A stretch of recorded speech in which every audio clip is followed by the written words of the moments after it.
Entonces, recordemos que básicamente tenemos una línea celular que nos da origen a todo. Esa línea celular básicamente nos va a dar la línea mieloide y la línea linfoide. Esa línea mieloide nos va a dar los eritroblastos, los monoblastos, los megacarioblastos y básicamente los mieloblastos. Recordemos que toda esa línea celular básicamente se está dando de forma inmadura. Los eritroblastos van a dar a los reticulocitos y los reticulocitos a los glóbulos rojos. Básicamente los mieloblastos nos van a generar los polimorfonucleares y esos polimorfonucleares después a monocitos y eso se va a llevar macrófagos, eosinófilos, neutrófilos, basófilos. Los megacariocitos van a evolucionar después de megacarioblastos a megacariocitos y después a plaquetas. Los monoblastos no tienen mayor importancia. La línea linfoide, recordemos que va a dar básicamente los linfoblastos y de ahí nos vamos a B-cell y a T-cell. Entonces, básicamente todo eso está dando origen a la línea hematopoyética. Recuerda que la eritropoyesis se va a dividir dependiendo del punto de la vida. Entonces, en la 8ª semana de gestación, hasta ese punto alguien. Después, hasta el nacimiento, otro órgano. Después, hasta el 6º mes, otro órgano. Y después del 6º mes en adelante, otro órgano. ¿Quién se encarga de la eritropoyesis de nuestro cuerpo hasta la 8ª semana? El saco vitelino o también llamado Yolk-Sac. ¿Quién se encarga después del 6º mes hasta el nacimiento? El hígado. ¿Quién se encarga desde el nacimiento hasta el 6º mes? El spleen. ¿Quién se encarga después del 6º mes? La médula ósea. Entonces es importante que vamos nuevamente recordando eso para llegar a las cascadas de coagulación. Después nuevamente hablamos de la síntesis de hemoglobina. ¿Quién hace toda la hemoglobina? El hierro, la protoporfirina y la globina. Recuerda, el hierro que consumimos, ¿en dónde se absorbe? En el duodeno. Después de que se absorbe a nivel duodenal, ¿quién permite ese paso? O antes de absorberse, ¿quién permite ese paso al duodeno? Un gen que sintetiza una proteína a nivel duodenal. ¿Cómo se llama ese gen? El HFEC282Y. Si se daña, hemocromatosis. Ese hierro que se ha absorbido a nivel duodenal cae a los depósitos y se almacena en forma de ferritina. Y hablamos que la ferritina es inversamente proporcional al TIBC. Si suben los niveles de TIBC, cae la ferritina. Si sube la ferritina, cae el TIBC. Ahora, esa ferritina, que es hierro almacenado, sale a la periferia por permiso de la hepcidina. Si la hepcidina decide que no sale, no sale. ¿Cuándo la hepcidina aumenta su estado? ¿Cuándo aumenta su actividad? En procesos inflamatorios. Entonces, todo proceso inflamatorio lleva a aumentar los niveles de hepcidina. ¿Qué procesos inflamatorios? Sepsis, infecciones, enfermedades crónicas, enfermedades inmunológicas, etc. ¿De dónde viene la protoporfirina? Entonces, la protoporfirina viene de la succinilcoenzima A. Entonces, recuerda, la succinilcoenzima A se va a convertir a ácido aminoleucínico gracias a la ácido aminoleucínico sintetasa. ¿Qué cofactor la necesita? La vitamina B6.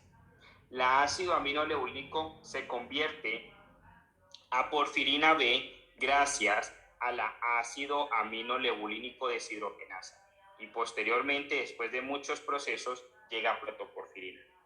Cualquier alteración en el proceso de formación de la protoporfirina va a generar anemia sideroblástica. La protoporfirina posteriormente se une al hierro para formar el grupo M. ¿Quién permite que se pueda unir la protoporfirina al hierro? La ferroquelatasa. Importante.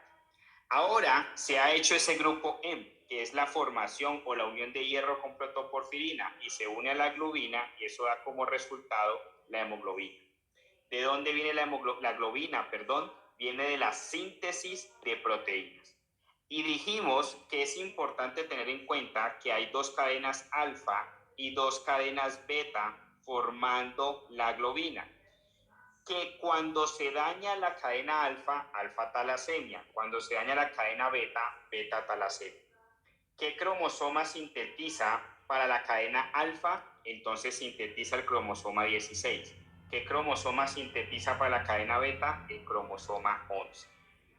Ahí posteriormente asociamos la curva de disociación de la hemoglobina. Entonces, ¿qué sucede? Tenemos una curva sigmoide, que es lo normal. Hay cosas que la desplazan hacia el lado azul, que es hacia la izquierda, o hay cosas que la desplazan hacia el lado negro, que es hacia la derecha. Los estados acidóticos lo desplazan hacia la derecha, es decir, hacia abajo. Los estados alcalóticos la desplazan hacia arriba o a la izquierda. Pero además de esos estados alcalóticos, también la disminución del 2.3 bifosfoglicerato, coloquémoslo aquí, cae el 2.3 bifosfoglicerato, cae la altura, cae la temperatura. Esos factores llevan a que la curva se desplace hacia la izquierda o hacia arriba, se vuelve más afín, hay más afinidad, entonces la descarga menos. Pero cuando se desplaza hacia la derecha, es decir, hacia abajo, hay mayor descarga, pero al mismo tiempo menor afinidad. ¿Y qué factores generan eso? Los estados acidóticos, los aumentos del 2.3 bifosfoglicerato, la fiebre, que es aumentar la temperatura o aumentar la altura. Posteriormente, repasamos nuevamente la destrucción de la hemoglobina. Entonces, el punto importante es entender que el punto de destrucción que libera hacia sangre es la protoporfirina. Esa protoporfirina se vuelve bilirrubina no conjugada, captada por la albúmina, llevada al hígado, en donde la UDP-glucuroniltransferasa la vuelve bilirrubina conjugada. Esa bilirrubina conjugada se libera a todo el tracto gastrointestinal, en donde la flora bacteriana la convierte en urobilinógeno. Y ese urobilinógeno toma tres rutas. Recordemos, 80% las heces, 10% la orina y 10% es reabsorbida nuevamente. Después nuevamente hablamos de la interpretación, porque entendemos cómo se forma, cómo se destruye, pero ahora cómo la vemos en un paciente. Entonces hablamos de unos valores importantes. Primero, el valor de la hemoglobina, 14 a 16. Segundo, el volumen corpuscular medio. Entonces hablamos que tenemos tres valores importantes. El normal, que va de 80 a 100. El que está por debajo de 80 y el que está por encima de 100. El que está por debajo de 80, microcítica. El que está normal, normocítica. Y el que está por encima de 100, macrocítica. Importante. También hablamos de la importancia de ver la cromía a través del MCHC. Entonces, si está alto, hipercrómico. Si está bajo, hipocrómico. Y hablamos de los procesos de evaluar la morfología del glóbulo rojo. Y el más importante son los esquistocitos. Y recordamos que hay tres patologías que nos muestran esquistocitos: púrpura trombocitopénica trombótica, coagulación intravascular diseminada y los factores mecánicos. Habiendo entendido eso, posteriormente hablamos de los grupos sanguíneos. Entonces, los grupos sanguíneos hablamos que tenemos 4: A, B y O. Hablamos que el grupo sanguíneo A solamente puede recibir A y O porque tiene antígeno para A, pero O es donante universal, por eso recibe de A y O. B tiene antígeno para B, por lo tanto solamente puede recibir de B y de O. AB tiene antígeno para A y tiene antígeno para B, por lo tanto puede recibir de A, puede recibir de B, de AB y de O, que es el donante universal. Entonces eso lo vuelve el receptor universal. Y O, debido a que es el donante universal, le puede dar a todos, pero no puede recibir de todos, solamente recibe de O. Entonces ahí entendimos un poco más el tema de grupos sanguíneos. Si entendemos eso, podemos pasar al tema de transfusiones. Entonces recuerda que hay muchos tipos de reacciones hemolíticas, pero importante para el examen, la anafilaxis, la reacción hemolítica por anafilaxis, la reacción hemolítica propiamente dicha y la de RH. Recuerda que la deficiencia de inmunoglobulina A es el factor típico que vas a encontrar dentro del examen en las reacciones hemolíticas por anafilaxis. el paciente tiene bajos niveles de IgA, pero ¿quién media, quién genera la respuesta anafiláctica? IgE, porque IgE le libera mastocitos y eso genera una respuesta. Y eso se denomina hipersensibilidad tipo 1. Ahora la anemia hemolítica propiamente dicha por anticuerpos es mediada por inmunoglobulina G. No lo vayas a confundir con la anemia hemolítica microangiopática. La anemia hemolítica microangiopática es más por factores mecánicos del trombo. En cambio, esta es por respuesta inmunológica de ataque. Y la RH, recuerda que en RH estuvimos hablando en la semana de dos inmunoglobulinas, IgM y IgG, y expliquémoslo. Recuerda que la reacción transfusional por RH se ve desde el aspecto de ginecobstetricia. Habíamos hablado de que tenemos una mamá grávida 1, para 0, aborto 0, cesárea 0. Es una mamá que es su primer embarazo y tiene contenta a su primer bebé. Entonces tiene aquí a su primer bebé. Este es su primer bebé. Resulta que esta mamá es RH negativo y su esposo es RH positivo. El bebé hereda el RH del papá, RH positivo. Esta mamá va a atacar los glóbulos rojos del bebé porque es RH positivo. ¿Cuándo pasa eso? Solamente cuando mamá es RH negativo y si el bebé es RH positivo. Porque si mamá es RH negativo y bebé es RH negativo, no pasa. Si mamá es RH positivo, así el bebé sea RH negativo, tampoco pasa. Pasa es cuando la mamá es RH positivo. Entonces, en ese caso, se van a generar anticuerpos, pero recuerda que los primeros anticuerpos que se generan son tipo IgM. Entonces, en ese primer embarazo no hay ataque, pero sí hay generación de anticuerpos. Ahora supongamos que esta mamá se embaraza por segunda vez. Ahora es grávida 2. Ya no es grávida 1, sino que ahora es grávida 2. Debido a que es grávida 2, estos anticuerpos ya han tenido el tiempo suficiente para hacer el isotype switching y se han convertido en IgG. Resulta que los anticuerpos IgG sí atraviesan la barrera placentaria, IgM no. Pregunta de examen. Debido a que IgG sí atraviesa la barrera placentaria, en este segundo embarazo va a haber ataque en contra de los glóbulos rojos del bebé si el bebé es RH positivo y eso genera hemólisis.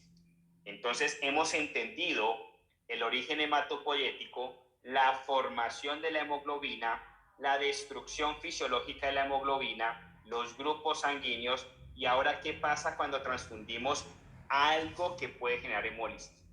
Habiendo entendido eso, podemos meternos un poco más ya en la coagulación. Para entender coagulación teníamos que haber entendido todo lo anterior. Entonces recordemos, tenemos coagulación primaria y tenemos coagulación secundaria. Junto con la síntesis de hemoglobina es el tema más importante de fisiología hematológica. ¿Cómo se sintetiza la hemoglobina? ¿Cómo se destruye la hemoglobina? Y cómo se generan los factores, o más que los factores, la coagulación primaria y la coagulación secundaria. Entonces recuerda que la coagulación primaria se fundamenta en plaquetas y la coagulación secundaria se fundamenta en factores de la cascada de coagulación. No quiere decir, y lo dije creo que fue ayer, no quiere decir que uno esté separado del otro. Los dos se están dando simultáneamente, pero para efectos académicos los separamos. Entonces recordemos, tenemos el vaso sanguíneo. Ese vaso sanguíneo ahora se ve afectado, un trauma, una sepsis, estrés metabólico, paciente intubado, múltiples vasopresores, paciente con accidente de tránsito, fractura expuesta de fémur, paciente con patología inmunológica crónica, paciente diabético crónico. Todos estos pacientes pueden tener exposición de lesión endotelial. Eso conlleva a que el endotelio se lesione. Al lesionarse el endotelio, se libera colágeno y membrana celular. Esa liberación de colágeno genera expresión en el punto de daño del factor de von Willebrand. Entonces aparece el von Willebrand factor. El factor de von Willebrand es una señalización plaquetaria para la agregación. Esto es como decirle, como darle un grito a las plaquetas y decirles, vengan todas aquí. Eso le está diciendo, vengan plaquetas, atraigan plaquetas, hay un daño. Entonces, las plaquetas llegan al sitio y lo primero que hacen es expresar glicoproteína 1. Si no hay glicoproteína 1, la plaqueta no se puede adherir al factor de von Willebrand. Entonces, inmediatamente pasa eso, los niveles intraplaquetarios, tanto de calcio como de ADP, se aumenta. Entonces, se aumenta el ADP intraplaquetario y se aumenta el calcio intraplaquetario. Eso genera expresión de la glicoproteína 2B. Cuando se expresa la glicoproteína 2B, eso incrementa la atracción plaquetaria. Entonces se viene otra plaqueta, pero en este caso expresa glicoproteína 3A. Entonces glicoproteína 2B con glicoproteína 3A se unen por intermediación del fibrinógeno. Entonces aquí se viene el fibrinógeno y les ayuda a unirse. ¿De dónde viene el fibrinógeno? De la cascada de coagulación. Entonces entra en acción la cascada de coagulación. Resulta que todo este colágeno y membrana celular que se está liberando lleva a que se active el factor 12. Resulta que ese factor 12 está circulando en sangre. Y ese factor 12 lleva a activar el 11, lleva a activar el 9, lleva a activar el 8 y aquí está el 10. Y se activa el 5, el 2, el 1 y el 7. Entonces habíamos hablado que tenemos una vía extrínseca y que tenemos una vía intrínseca. Entonces el único componente de la vía extrínseca hasta ahora es el 7 y ahí seguíamos contando 8, 9, pero el 10 perfecto está en el centro, 11 y 12. Y debajo del 10 está el 5, el 2 y el 1. Entonces, de esa forma, acomodamos nuestra cascada de coagulación. ¿Qué sucede? Se dañó el endotelio. El endotelio dañado genera expresión de von Willebrand, pero al mismo tiempo ese colágeno va y activa el factor 12. Está pasando paralelamente. Este factor de von Willebrand ha generado atracción plaquetaria y la plaqueta expresa glicoproteína 1. La plaqueta aumenta los niveles de ADP intraplaquetario y calcio. Esos aumentos de ADP y calcio generan expresión de la glicoproteína 2B. Ahora la plaqueta vecina expresa la glicoproteína 3A. Pero el fibrinógeno que viene de la cascada de la coagulación es quien permite que se pueda unir glicoproteína 3A con la 2B. Pero entonces el fibrinógeno, ¿de dónde viene? Gracias a que el colágeno liberado ha generado activación del 12, después del 11, después del 9, 8, hasta que llegamos al 1. El 1 se llama fibrinógeno. Ese fibrinógeno se viene a ayudar a las plaquetas para que se puedan unir. Pero resulta que ese fibrinógeno también se puede transformar en el factor 1A. ¿Y qué es el factor 1A? El factor 1A es fibrina. Mucho cuidado, muy diferente fibrinógeno a fibrina. ¿Y qué hace la fibrina? Sucede que todo este mecanismo que está pasando aquí está generando agregación plaquetaria. Se están agregando las plaquetas para tapar el daño que se ha hecho. Pero resulta que este poco de plaquetas que se ha generado ha sido un trombo débil, un coágulo débil. Entonces la fibrina, ¿qué dice? Yo vengo a ayudar. La fibrina se viene y amarra, hace una telaraña enredando el coágulo de plaquetas y vuelve ese coágulo un coágulo fuerte. Al mismo tiempo, el cuerpo es inteligente, dice, ¿qué tal que ese coágulo, que ese trombo que se ha hecho de plaquetas y fibrina quede toda la vida ahí? Podríamos generar una obstrucción del riego sanguíneo. Entonces, vienen los mecanismos de control. Los mecanismos de control dicen, no podemos dejar que todo el tiempo este coágulo esté allí.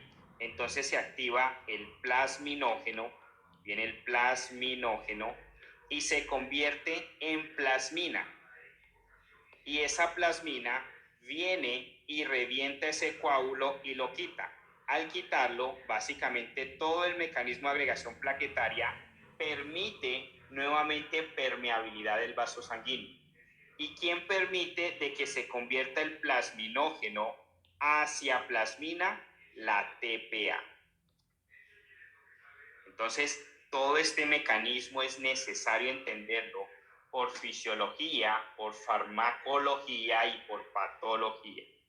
¿Qué pasa si no tenemos quien destruya el von Willebrand factor en sus uniones, que es la deficiencia del ADAM TS13? Entonces aparece la púrpura trombocitopénica trombótica.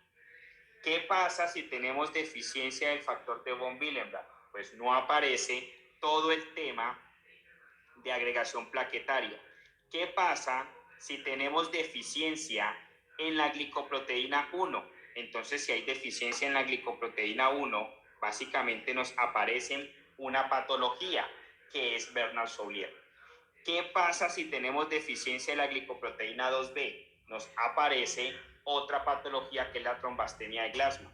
Pero resulta que farmacológicamente también pudiésemos inhibir la glicoproteína 2B. Entonces ahí nos aparece el tirofiban y nos aparece el aviximab. ¿Qué pasa si yo estimulo más conversión de plasminógeno a plasmina por estimulación de la TPA? Entonces ahí nos aparecen ciertos fármacos que estimulan la TPA, la streptokinasa, el alteplase, el reteplase, el tenecteplase. Entonces es importante que tengamos todo eso claro. Entonces hagamos esa asociación fármaco-patológica. Entonces recordemos nuevamente. Recordemos que el endotelio se ha dañado. Ese endotelio dañado expresó von Willebrand factor y se une a muchos factores de von Willebrand. Eso permite que la glicoproteína 1 de la plaqueta recién llegada se una a ese daño endotelial. Pero resulta que la plaqueta internamente aumenta los niveles de ADP y aumenta los niveles de calcio intracelular, lo cual le permite expresar la glicoproteína 2B. Esa glicoproteína 2B se va a unir a la glicoproteína 3A de otra plaqueta. Y así sucesivamente hasta que generan mucha agregación plaquetaria y van controlando el daño. Al mismo tiempo, ese colágeno y esa membrana celular que se ha liberado genera a nivel del vaso sanguíneo una activación del factor 12. Bueno, no a nivel del vaso sanguíneo, sino que el colágeno que se liberó en sangre genera esa activación.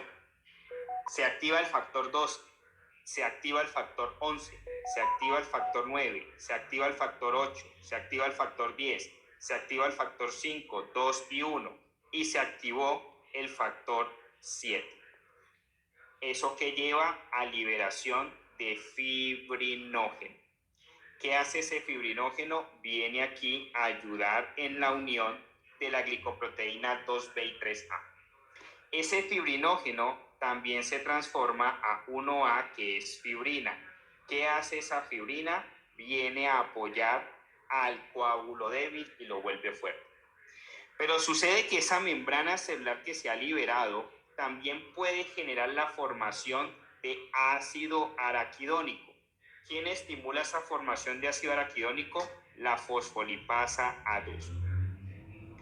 Ahora que se ha formado ese ácido araquidónico, recordemos que habíamos hablado en clase que puede tomar dos vías. Una es la de los leucotrienos, otra es la activación de la ciclooxigenasa para generar prostaciclinas, prostaglandinas y tromboxanos.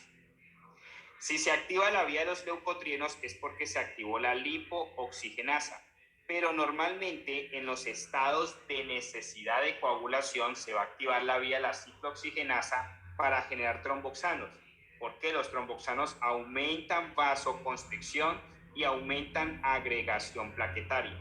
Entonces todo se estimula más este mecanismo. Al mismo tiempo, se ha formado ese coágulo y ese coágulo es plaquetas en cantidades alarmantes y al mismo tiempo fibrina que lo enrolla. ¿Qué sucede? El cuerpo dice, necesitamos también destruir ese coágulo. Cuando se destruye el coágulo se genera dímero D. ¿Quién destruye ese coágulo? La plasmina. ¿De dónde viene esa plasmina? Del plasminógeno. ¿Quién estimula la conversión de plasminógeno a plasmina? La TPA. Entonces viene la asociación farmacológica. ¿Qué sucede si nosotros generamos bloqueo de la ADP? No se expresa glicoproteína 2B, no hay agregación plaquetaria. ¿Quién puede bloquear el ADP intraplaquetario? El clopidogrel. ¿Qué sucede si yo disminuyo la actividad de la ciclooxigenasa y evito la conversión a tromboxanos? Baja la vasoconstricción, baja la agregación plaquetaria. ¿Quién me hace eso? La aspirina. ¿Qué sucede si yo bloqueo la glicoproteína 2B? Se disminuye la agregación plaquetaria. ¿Quién me puede generar bloqueo de la glicoproteína 2B? El abiximab y el tirofibam. Entonces ahí tenemos relación farmacológica.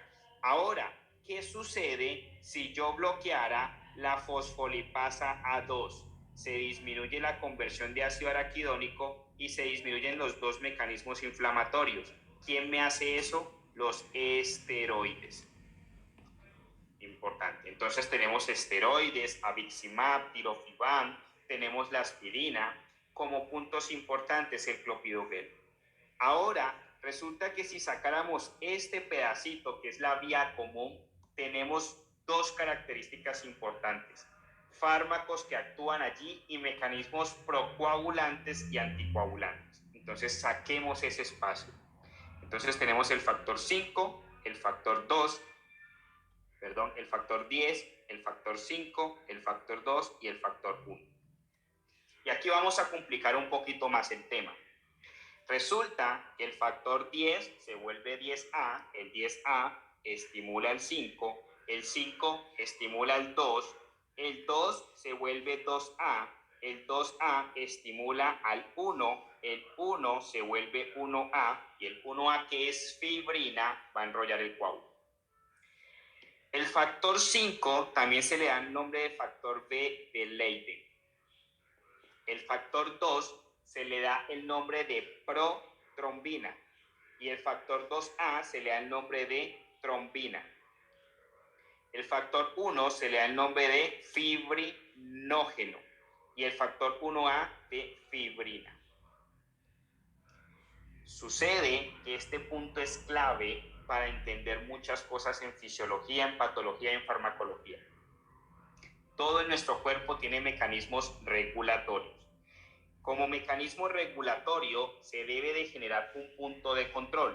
Entonces, ¿qué sucede? La cascada de coagulación está hecha para coagular. Entonces, todos los factores de la cascada de la coagulación son procoagulantes. Pero hay unos controles y esos controles específicamente se generan en el factor 5 y en el factor 2. El factor 5 es controlado por la proteína C y S. Y el factor 2 es controlado por la antitrombina. ¿Eso qué quiere decir? Que todos los factores de la cascada de coagulación están hechos para coagular, pero tenemos unos factores anticoagulantes que controlan esos factores coagulantes. Ahora, imagínense que tuviéramos una deficiencia genética de la proteína COS, perdemos capacidad anticoagulante, entonces nos ponemos procoagulantes, es cuando aparecen las trombofilias. Pacientes que tienen mutación del factor 5B de Leiden producen más factor 5, o pacientes que tienen mutación de la trombina, más procoagulantes, o pacientes con deficiencia de antitrombina o proteína COS se vuelven menos anticoagulantes, entonces aparecen las trombofilias. Ahora, el punto aquí no es patología, el punto es fisiología. Lo de patología lo veremos en patología, pero para que entiendas patología tienes que haber fundamentado fisiología. Entonces, tenemos que entender que todo en nuestro cuerpo tiene mecanismos regulatorios. Si coagulamos, tiene que existir algo que anticoagule. Si anticoagulamos, tiene que existir algo que coagule. Y al final la hemostasis es un balance entre los dos efectos. Entonces, ¿por qué es importante esto? Primero por farmacología y sobre todo por la warfarina. Entonces recordemos que tenemos fármacos que nos pueden bloquear el factor 10A de la coagulación. ¿Y cuáles son esos? Las heparinas y todos los que tienen el XA, apixaban, rivaroxaban y fundaparinoxaban. Tenemos bloqueadores del factor 2A, entonces también nos aparece especialmente la enoxaparina y el argotraban y el dabigatran. Pero ¿qué es el punto importante en esto? Que entendamos el efecto, y ese efecto lo dejamos muy claro integrándolo con la warfarina. ¿Qué sucede? Recordemos que la warfarina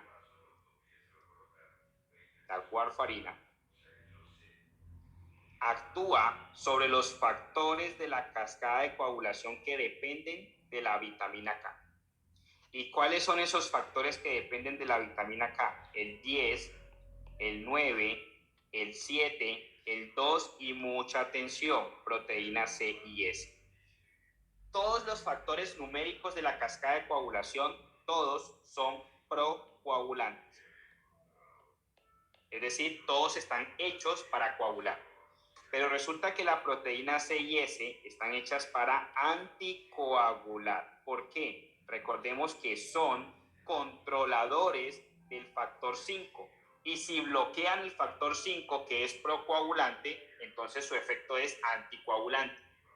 Pero resulta que la proteína C y S es vitamina K dependiente.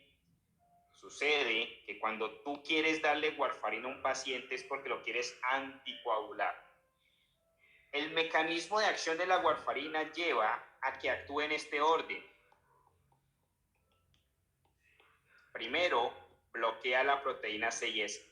Después bloquea el factor 2. Después el 7, después el 9 y después el 10. Debido a que el mecanismo de acción de la warfarina lleva a que se bloquee primero la proteína C y S, si estás bloqueando la proteína C y S, ¿qué estás generando? Inhibición en el mecanismo de anticoagulación en contra del factor 5. Es decir, dejaste de controlar el estado procoagulante. Es decir, estás colocando al paciente en estado más coagulante. Esa es la razón por la cual cuando iniciamos terapia con warfarina, el paciente aumenta el riesgo de coagulación y por eso se le da al paciente concomitantemente heparinas durante las primeras 24 a 72 horas. Entonces tú decides que el paciente que tiene una válvula lo vas a anticoagular o el paciente que tiene fibrilación auricular lo vas a anticoagular con warfarina. Quieres llevarle su INR en metas entre 2 y 3, pero esas primeras 72 horas siempre vas a ver que el internista le coloca heparinas. ¿Por qué? Si ya lo está anticoagulando. La razón es porque empezó el mecanismo de acción de la warfarina primero con la proteína C y S, que está llevando ese bloqueo de la proteína C y S a un estado más procoagulante. Entonces, mientras la warfarina pasa al factor 2, al factor 7, 9 y 10, hay que anticoagularlo con heparina. Por esa razón, los pacientes que están en terapia inicial con warfarina pueden tener aumentado el riesgo de necrolisis o epidermolisis térmica. ¿Por qué? Porque hace coagulación que puede conllevar a esos estados. Entonces toma importancia ese aspecto, que tengamos claro por qué la warfarina actúa así. Pero para entender por qué actúa así, hay que haber entendido los factores de la cascada de coagulación y haber entendido que en el punto 5 y 2 de esos números hay un control por mecanismos anticoagulantes. ¿De quiénes? Proteína C y S en el 5 y antitrombina en el 2. Entonces se hace importante. Nuevamente, no olvidemos, doctores, la importancia de conocer perfectamente la cascada de coagulación para que entendamos futuramente todos los temas de patología. No olvidemos asociar eso con los temas de farmacología, esa convergencia de vías, donde se encuentra la cascada primaria, donde se encuentra la cascada secundaria, donde se encuentra la activación del ácido araquidónico, qué fármacos actúan en la vía del ácido araquidónico, qué fármacos me pueden actuar en la coagulación primaria, qué fármacos me pueden actuar en la coagulación secundaria. Importante. No olvidemos entender que son dos mecanismos que separamos académicamente, pero que están pasando concomitantemente, están pasando en paralelo. Cuando se liberó colágeno y membrana celular dañada, se está activando cascada de coagulación y se está activando agregación plaquetaria. Importante, doctores. Nuevamente, unos minutos para que todos miren básicamente lo que resumimos del repaso de hoy. El origen hematopoyético, importante. Tengamos en cuenta que todo lo que te diga blastos es inmaduro. Hasta que no te diga citos, megacariocitos, plaquetas o algo que no tenga la palabra blastos es porque no ha madurado. Blastos quiere decir que está multinucleado. Asócialo con la patología de anemia megaloblástica. Es blástica porque no se ha madurado múltiples núcleos y eso la hace ver más grande. Entonces el origen hematopoyético, no lo olvides, CD34 es el stem cell que da línea linfoide y mieloide. No olvidemos la eritropoyesis. La eritropoyesis tiene importancia desde los puntos del ciclo de la vida. Entonces, ¿cuándo se da hasta la 8ª semana de gestación? ¿Cuándo se da hasta el nacimiento? ¿O qué órgano lo hace hasta el nacimiento? ¿Qué pasa del nacimiento al 6º mes? ¿Quién se encarga de la eritropoyesis? ¿Y quién se encarga de la eritropoyesis en la vida adulta? No lo olviden, doctores, uno de los puntos más importantes es entender la hemoglobina. Síntesis, los compuestos que la sintetizan, cómo se destruye y cuál es la función de la hemoglobina.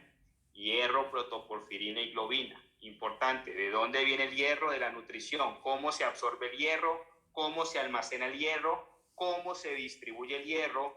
¿Cómo se une el hierro a la protoporfirina? ¿Cómo se produce la protoporfirina? Importante. Importante que tengan claro la curva de disociación de la hemoglobina por el oxígeno. Aumenta descarga, disminuye afinidad. Aumenta afinidad, disminuye descarga. ¿Qué factores me aumentan la descarga? ¿Qué factores me disminuyen la descarga? No lo olvidemos, cuando vemos clínicamente en el examen a un paciente que nos está describiendo el examen, ¿cómo vamos a interpretar esos valores de hemoglobina? Importante que tengamos claro el valor de la hemoglobina asociado a morfología, asociado a volumen corpuscular medio y asociado a la cromía. No olviden que una de las morfologías más importantes dentro del examen son los esquistocitos. No olviden el concepto de IgM, IgG en temas de RH. ¿Qué inmunoglobulina atraviesa placenta? IgG. La IgM no atraviesa placenta. La IgM es respuesta aguda, la IgG es respuesta más crónica. La única inmunoglobulina que se construye es la IgM. Las demás se hacen por cambio, que se llama el isotype switching. Importante. No olvidemos la importancia de conocer bien los factores de la cascada de coagulación. Por lo menos esto es lo más importante para efectos del examen. No olviden que todo en nuestro cuerpo tiene factores autorregulatorios. ¿Quién regula la cascada de coagulación? ¿Quién regula la formación de trombos? ¿Quién destruye los trombos? ¿Qué genera la activación de la agregación plaquetaria? Es necesario que sea en forma de cascada, porque si son cascadas, básicamente son múltiples pasos.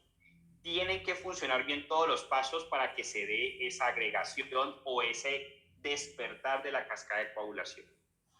No olvidemos asociarlo con el tema de la warfarina, porque si lo asociamos con el tema de la warfarina, eso nos está diciendo que hemos entendido agregación y cascada de coagulación.